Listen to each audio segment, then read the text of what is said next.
Mga boss, basahin natin to mula kay Representative Kiko Barsaga.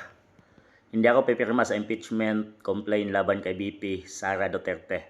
Bagamat sang-ayon ako na dapat imbestigahan ang paggamit niya ng confidential funds, ang panggastos ni Pangulong Marcos ng bilyong-bilyong pondo ng bayan upang suhulan ang Kongreso para bumoto pabor sa impeachment ni VP Sara ay mas malaking krimen kaysa anumang ibinibintang laban kay VP Sara.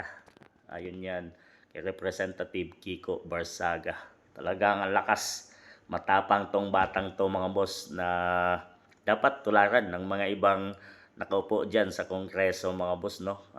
Lahat ay makatotohanan lang. Alam niya ang nangyayari sa Kongreso mga boss. So ibig sabihin, sinabi niya na mayroong suhulan na naganap noong nakaraang taon para mapa-impeach si BP Inday Sara mga boss, no, dahil naglikom sila ng mga pirma doon sa mga congressmen. So malaki, milyon ang ibinayad daw mga boss dito sa mga congressman na pumirma para matuloy ang impeachment trial ni BP Inday Sara. So sinabi to ni Kiko na isang malaking krimen ang bilyong pondo na ginamit umano ng PBBM administration para punduhan ang pagpirma laban kay BP Inday Sara para mapa-impeach ito mga boss. So kaya naman nila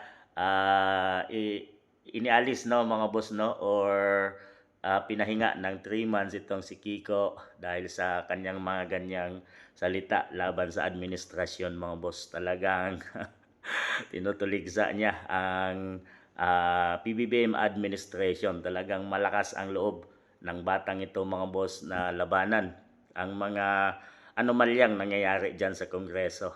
Ay alam niya ang lahat niyan mga boss dahil isa din siyang congressman at talagang siguro talagang mayroong malaking sulan sa nakaraang taon laban kay BP Inday. So mayroon naman silang niloloto ngayong February mga boss na impeachment trial para nga hindi makatakbo na ng tuluyan sa 2028 election dahil pulso ng taong bayan, trust rating laban kay BP Inday ay napakataas mga boss.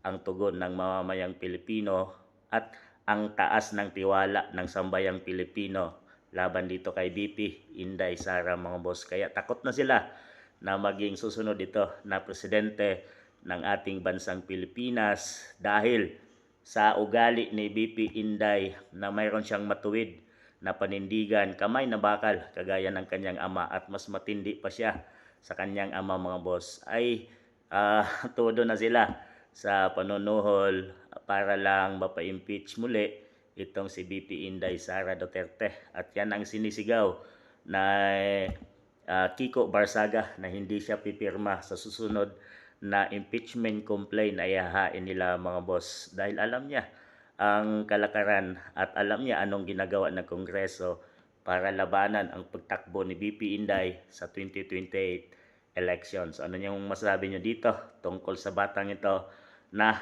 lakas ng loob mga boss labanan ang PBBM administration?